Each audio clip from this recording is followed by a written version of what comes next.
That's good. I'm trying to think what my first song is. So the first song I learned to play on a guitar, I believe, was Layla by Eric Clapton. And I think it was the acoustic one, and it caused me a nightmare learning how to do a, like to do that move. You know? Like I remember the chord was like, this is all, I remember being 9 years old trying to play this now. But anyway, it was like, that part right there where it goes like, that took me like weeks to get down. Like I was sitting there and for the life, yeah, well I was sitting there like, you know, I couldn't even do that probably. But anyway, that was the changing moment. I'd be sitting there and be like, Dad, I almost got it. You know, yeah, try it again. So close. I wish I had written something like that Tim McGraw did. The barbecue stain on my white t-shirt song. Yeah.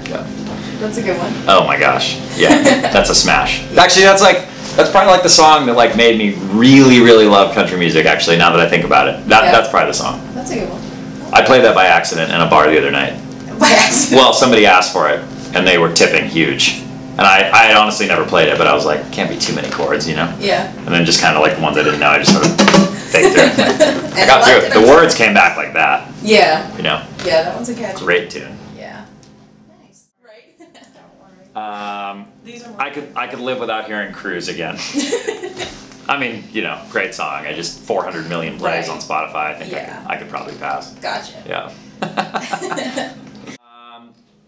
My favorite song currently of any genre actually is probably, gosh, there's a lot of stuff I listen to every day. Probably Party Like You by the Cadillac 3. Yeah, you know, that's really upbeat and sounds authentic and cool, you know. But I think a lot of John Mellencamp stuff. Like I probably listen to Pink Houses every day at some point, you know. And I listen to Glenn Campbell songs every day, Wichita Lineman, maybe stuff like that. Yeah. Dude, these are really good questions. This is like taking serious thought here. Oh my gosh. So I'm the opposite of a lot of people, actually. For me, like mood boosters are a lot of times they're slower songs than upbeat songs, and I think that I'm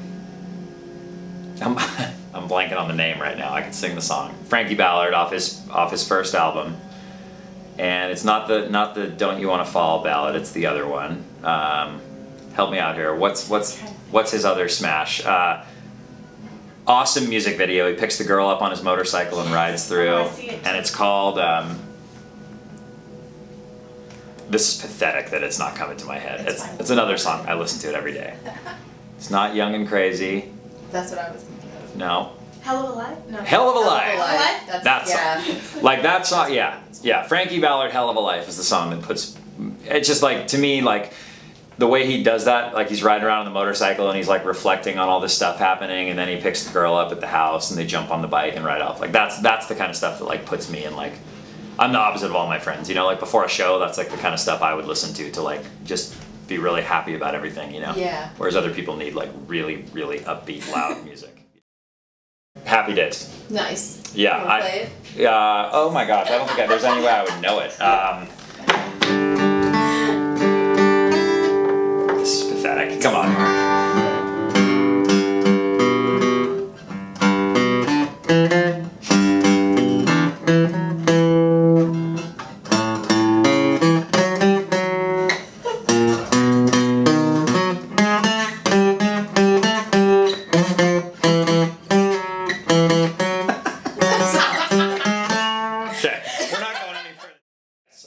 A Thing by Aerosmith.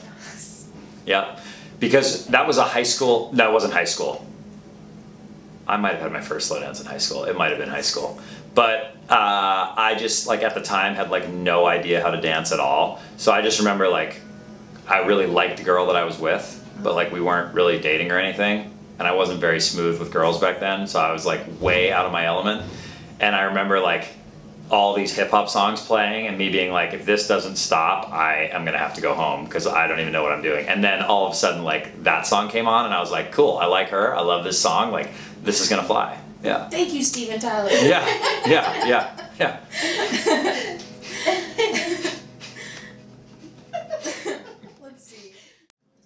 You know, much too young to feel this damn old reminds me of my childhood, because I was really into Garth Brooks. We had like a greatest hits album of his and all his other records, but we didn't have the album that had that song in it.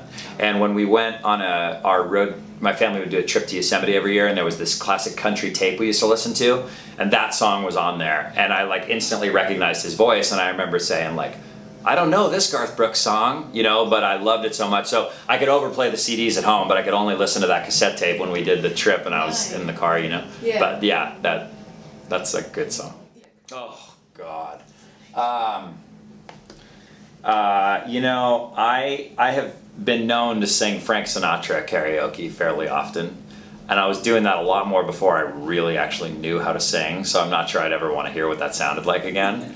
But yeah, I used to sing My Way in New York, fairly often, and there was something else I had to sing as a dare one time karaoke, but I'm glad I don't remember what that is. Yeah, but yeah, I'm not sure what it would be. NSYNC or something? I love NSYNC, so yeah, actually, you know what? I have done a handful of Justin Timberlake songs karaoke. Yeah. Or requested at a bar in California. Exactly. Yeah. Because Justin Timberlake is country in California. Yes.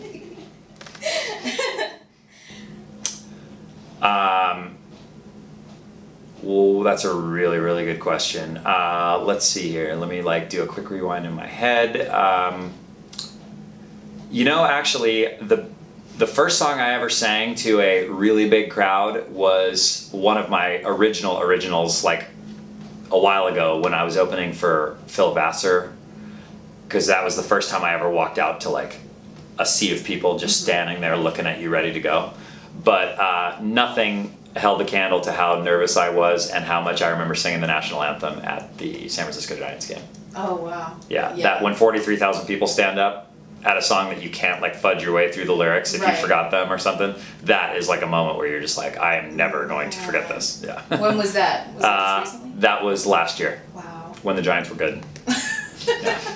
Kind of comes and goes. Actually, it's funny because they were doing really good till that night. They lost that night and then began the spiral. We're not going to get into that. Yeah, sure.